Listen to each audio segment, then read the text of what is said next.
Bonjour à tous, j'espère que vous allez bien.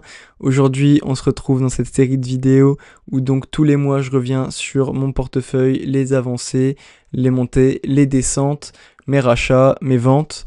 Donc aujourd'hui, on va partir directement dans le vif. Vous voyez directement mon tableau où j'ai acheté du Medpace Holding dès le début avril, donc malheureusement je ne l'ai pas acheté au plus bas, donc voilà, j'ai acheté deux actions. Donc je ne l'ai pas acheté au plus bas du tout, donc c'est pour ça que je suis en moins-value de 30 € pour l'instant, ce que je trouve dommage, mais bon, je peux largement améliorer ça, donc ça fait que actuellement j'ai un compte titre à 917,70 €. On va également revenir sur les résultats qu'ont publié les entreprises dans lesquelles j'investis. Tout le monde en a publié pour le Q1 2025, sauf Alibaba. Pour les cryptos, il n'y en a pas et pour l'instant, mon PEA n'est toujours pas ouvert chez Trade Republic. Donc, revenons sur mes positions. Booking qui ne bouge pas beaucoup, Meta qui a bien descendu.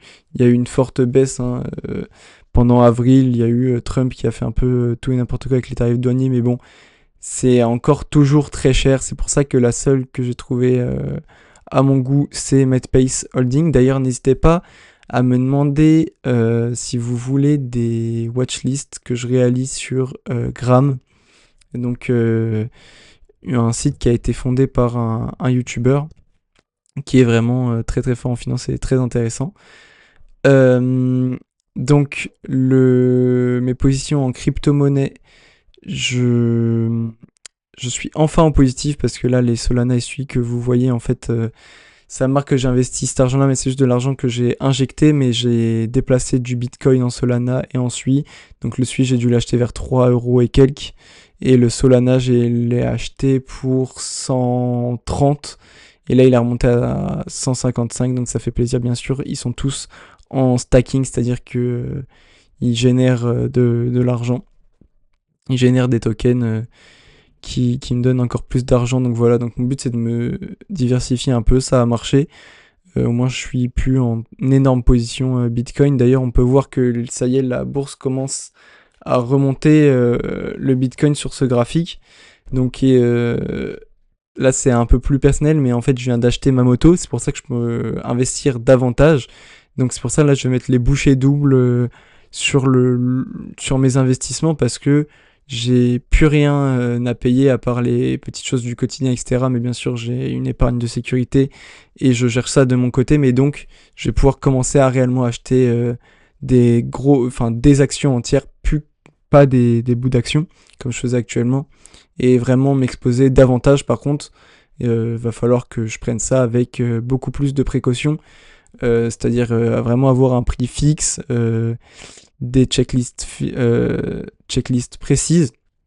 D'ailleurs, vous retrouverez la semaine prochaine la vidéo sur ma checklist. Vous voyez ici les deux nouveaux, la checklist US et ma checklist PEA qu'on verra et que je détaillerai dans ma prochaine vidéo de la semaine prochaine. Et donc j'ai demandé à ChatGPT de me faire un résumé parce que à chaque fois que les résultats sortent, je demande à ChatGPT de me faire un résumé et je lui ai tout donné, il a refait un résumé sur son résumé. Donc pour Booking, les points forts, croissance de revenus, plus 8%, toujours une bonne maîtrise des coûts. Ce qui fait plaisir pour l'investissement long terme, c'est surtout un rachat d'actions. C'est-à-dire qu'il y a de moins en moins d'actions en circulation, donc comme avec les pierres précieuses, moins il y en a, plus c'est cher. Augmentation des dividendes. Diversification géographique et aux hébergements alternatifs, donc ça c'est pour les points forts. Et pour les risques, baisse du bénéfice, dû je pense aux tarifs douaniers aussi surtout. Un contexte macroéconomique incertain, les tensions géopolitiques, toujours les risques douaniers, les taux d'intérêt des banques centrales qui descendent mais qui peuvent toujours augmenter, on ne sait jamais. Et forte exposition au secteur du voyage, ce qui est logique.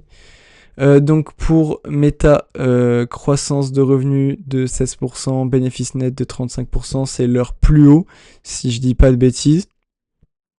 Euh, et donc ça c'est bien, ça fait plaisir à voir. J'aimerais bien en racheter parce que j'en ai acheté que pour 50 euros, mais pour l'instant c'est beaucoup beaucoup trop cher. J'attends que ça descende, mais bon malheureusement vu le prix totaux des actions actuellement c'est vraiment trop cher. Donc on regarde bien en tout cas. J'espère que ça va baisser. Une solidité financière en même temps avec tout le cash qu'ils génèrent, c'est génial. D'ailleurs, pour Booking, c'est la première fois qu'ils ont autant de cash. Il n'a pas marqué ChatGPT, mais c'est la première fois qu'ils ont autant de cash depuis leur existence. Donc, MedPay Holding, pour ceux qui connaissent pas, un labo qui accepte ou non la mise en rayon de médicaments. Donc c'est eux qui font passer les tests à des médicaments. Donc ce qui est bien, c'est qu'il y a beaucoup de repeat parce que les entreprises pharmaceutiques reviennent passent forcément par eux pour faire valider leurs médicaments, sinon ils ne peuvent pas être commercialisés. Donc croissance à 2 chiffres et les revenus importants. Forte augmentation des marges, ce qui est vraiment le plus important. Et il y a toujours cette spécialisation. Donc ils se spécialisent dans certains domaines des médicaments. Par contre, il y a des réservations en baisse, toujours dépendant aux biotech et une révision à la baisse des prévisions de revenus. Mais franchement, c'est pas ça qui me fait peur. Je pense que c'est largement faisable et que c'est largement surmontable et qu'elle peut atteindre beaucoup plus. C'est pour ça que j'en ai acheté ce mois-ci. Et enfin, Alphabet qui a augmenté de 12% son chiffre d'affaires. Un résultat net de 46% en plus, c'est énorme. Par contre, ce qui fait peur pour Alphabet et Meta, c'est qu'il y a quand même un énorme engouement de dépenses sur l'IA, etc. Et ça se ressent pas forcément pour l'instant. Et donc, la crainte, même au-delà de l'IA, par exemple, je sais qu'Alphabet investit également dans Waymo. D'ailleurs, on n'en parle pas, non, on n'en parle pas ici. Mais je sais qu'il m'avait expliqué que, en fait, Alphabet a du cash dédié à des petites startups, entreprises innovantes, etc., où ils dépensent énormément.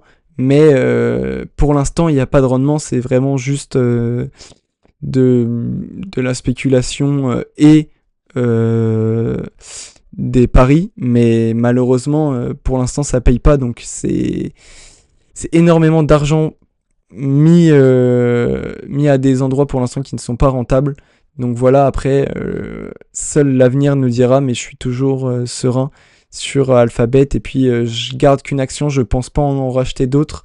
C'est comme Alibaba, je pense honnêtement pas en acheter plus.